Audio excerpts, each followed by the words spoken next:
Merhabalar, kanalıma, videoma hoş geldiniz arkadaşlar. Bugün sizlerle viskon kumaşımdan bir tunik dikeceğiz. Evet, şimdi hemen geçiyoruz tuniğimizi kesmeye, çizmeye. Her zamanki gibi kumaşımın üstünden bir çizgi atıyorum temizlemek adına. 9 santim ense yapıyorum. 12 santim omuz yapıyorum. Omuz düşüklüğü 3 santimimi işaretliyorum. Ense için de 3 santim işaretliyorum. Ensemizi pratik çiziyoruz. Omzumu da çiziyorum.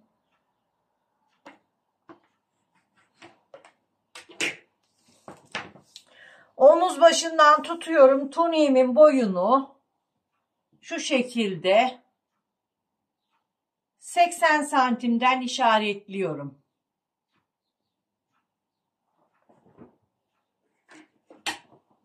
Buradan tuniğimin boyunu çiziyorum. 2 santimde dikiş payı vererek tuniğimin boyunu kesiyorum. Evet. Şimdi omuz başından aşağıya ön ve arka uzunluk 44 santimimi işaretliyorum.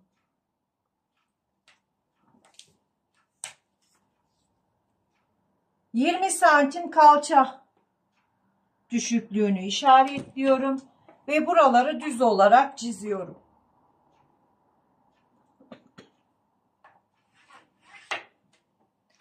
Belimizi de çiziyoruz. Şimdi kol evimi omuz düşüklüğünden aşağıya şöyle 22 santimden işaretliyorum. 22 santimden burayı çiziyorum. Burası da benim hem kol evim hem de göğüs hattım olacak. Göğüs ölçümü buraya yerleştireceğim. Göğüs bölü 4 artı 2 yapıyorum. Ve 30 santim. Belde hafif otursun istiyorum. 28 santim. Kalça bölü 4 artı 2 32 santim. 32 santimden işaretimi atıyorum.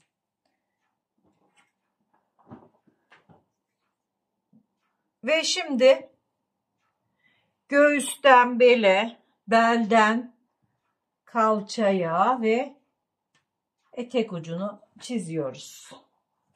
Bakın etek ucunda ister düz çizin, ister açma yapın. Ben biraz düz çizdim.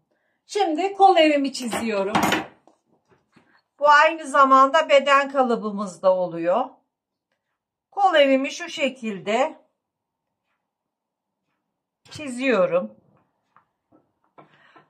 Kumaşım viskon çiften 1.50 eninde bir kumaş. 4 kat çalışıyoruz. Ön ve arkayı birlikte çalışıyoruz. Bakın 4 kat burası.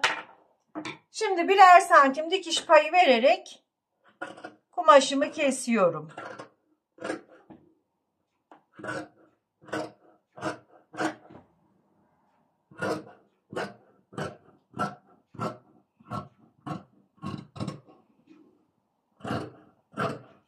Keserken keskin köşeleri yuvarlayarak kesiyoruz.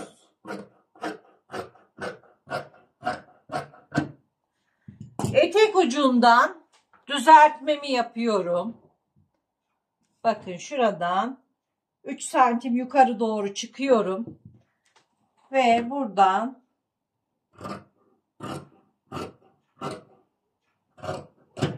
etek ucu düzeltmemizi yaptık.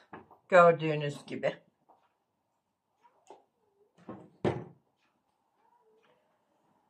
Şimdi tek katını ayırıyorum arka olarak.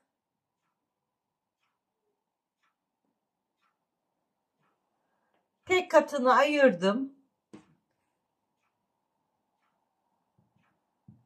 Öndeki yapmam gereken değişiklikleri yapıyorum. 3 santim inmiştik yaka için. Ben şöyle 10 santim daha iniyorum. Viskon kumaş olduğu için yakamız rahat olsun. Kolay geçsin kafadan diye. 1 santim omuzdan düşme yapıyorum. 1-1,5 santim kol evinden tıraşlama yapacağım. Hemen kesiyoruz. Yaka oyuntusu için bir miktar düz gittikten sonra kavis vermeye başlıyorum. Ve 0 yaka olarak yakamızı kesiyoruz. Omuz için de 1 santim düşme yapıyorum. Kol evinden 0 giriyorum ve tıraşlamamızı yapıyoruz. Göğüste toplanma yapmasın diye. Evet. Arka ve ön bedenimiz çıktı arkadaşlar. Şimdi kol tepe yüksekliğimizi nasıl bulacağız? Kolumuz bedenimize nasıl uygun olsun diye bir ölçme yapıyoruz. Daha önceki videolarımdan da bilirsiniz arkadaşlar, biliyorsunuz. Şimdi şöyle ön ve arka oyuntuyu birleştiriyorum ve mezroyla yuvarlayarak ölçüyoruz. Bu şekilde ölçüyoruz. Ve bakıyorum. 55 santim geldi arkadaşlar. Şimdi 55'i 3'e bölüyoruz. 55 bölü 3 eşittir 18 santim. 1 santimde çıkıyoruz. 17 santim kol tepe yüksekliği yeterli gelecektir. Şimdi kolumuzu kesiyoruz. Tabii kol için ölçüler gerekiyor arkadaşlar. Pazımız gerekiyor. Kol boyu gerekiyor. Şimdi kumaşımı üzerinden hemen düzeltiyorum. Şöyle.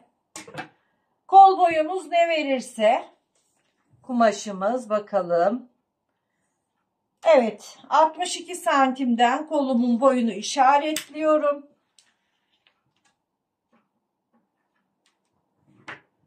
Hemen manşetimi buraya çiziyorum. 14 santim manşet yapıyorum. 17 santim kol tepe yüksekliğini işaretliyorum ve çiziyorum.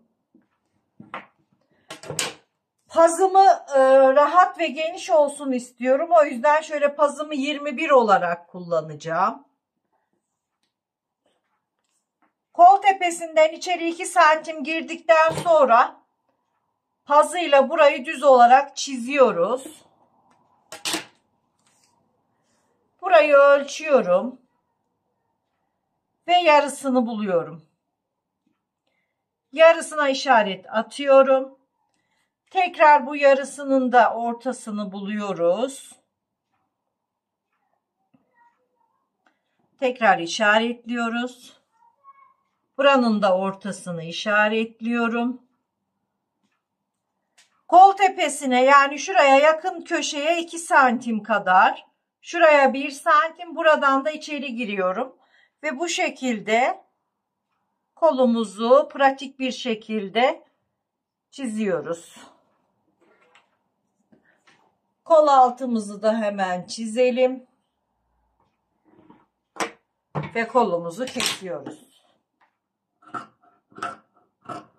Kolumu da 1 santim dikiş payı vererek kesiyorum. Ben overlock'ta takacağım.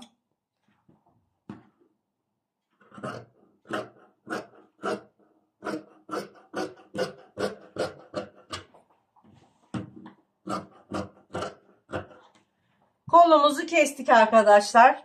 Kol tepe çıtımızı attık. Kolumuzu açıyoruz. Ön için bedende yaptığımız gibi kolda da tıraşlama yapıyoruz. Öne geleceği için çıtımı atıyorum. Olduğu için biyemizi vererek kesmemiz gerekiyor. O yüzden şöyle kalan kumaşımı katlıyorum. Tabii şuraya bir ütü sürelim öncelikle. Kumaşı verevine 3,5 santimden işaretledim ve 3,5 santimden biye için verev kumaşımı kesiyorum. Kumaşım öncelikle tuniğimin omuzlarını dikiyorum.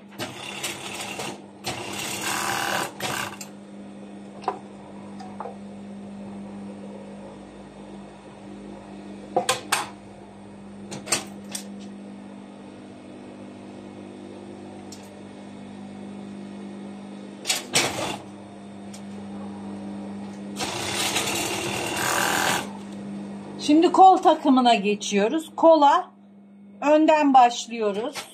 Burası ön. Kolu da alıyoruz. Bakın önü tıraşlamıştık ve çıt atmıştık oraya. Evet. Burası ön kolumuz. Ön kolumu alıyorum.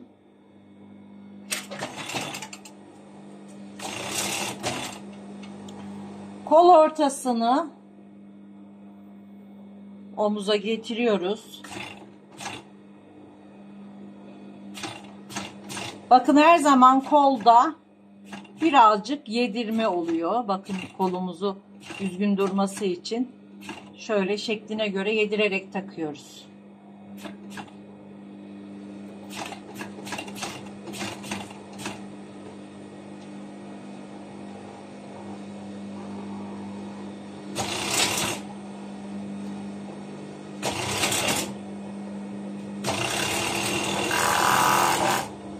Kolumuz takıldı. Kolumuzu da takıyoruz hemen.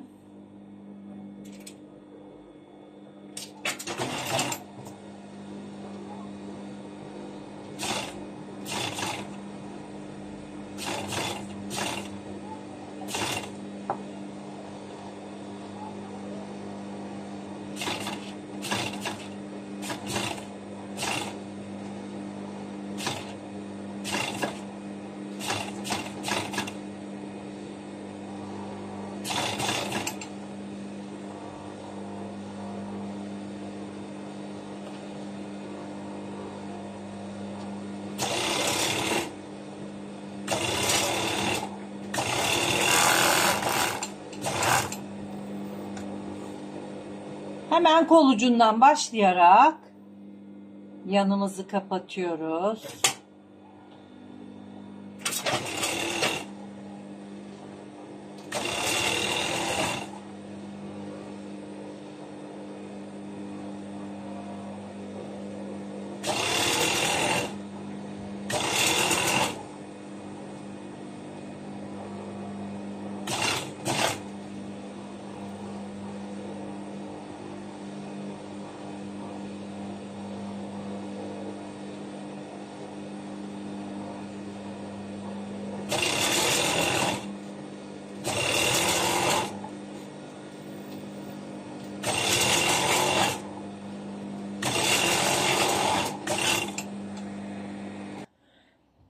Ense ortasından 1-2 santim ileriden, yani şöyle tutuyoruz.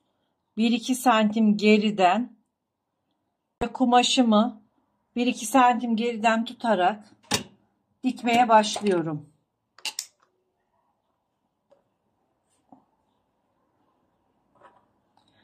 Biyemin düz yüzü kumaşımın düz yüzüne bakıyor. Makinenin ayağını ölçü olarak kullanıyorum şu şekilde. Biyemizi dikiyoruz.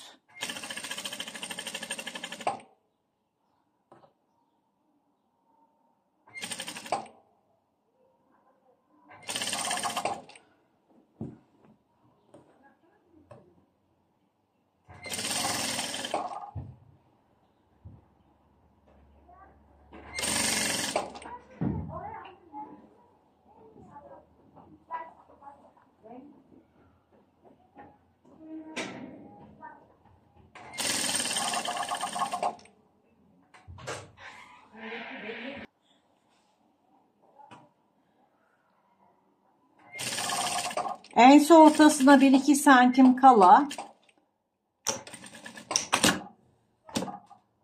dikişi bırakıyoruz ve biyemizi şöyle ense ortasına getirip işaretliyoruz. Aynı şekilde bu tarafı da ense ortasına getirip işaretliyorum. Ve bu işaretlediğim yerlerden biyemizi öncelikle birleştiriyoruz. Şöyle işaretlerimizi tutuyoruz ve burayı dikiyoruz. Buradan kesiyorum.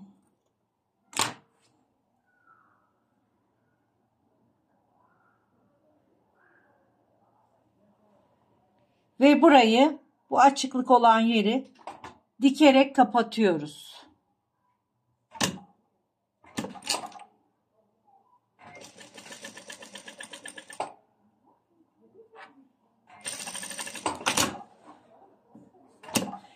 Şimdi bu dikiş paylarını biraz temizleyeceğim. Dikiş payımızı temizledikten sonra bu şekilde biyemizi katlayarak iç tarafa doğru dikeceğiz. Bakın.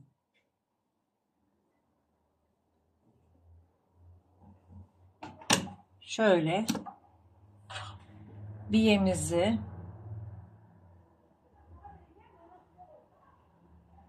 katlayarak dikeceğiz.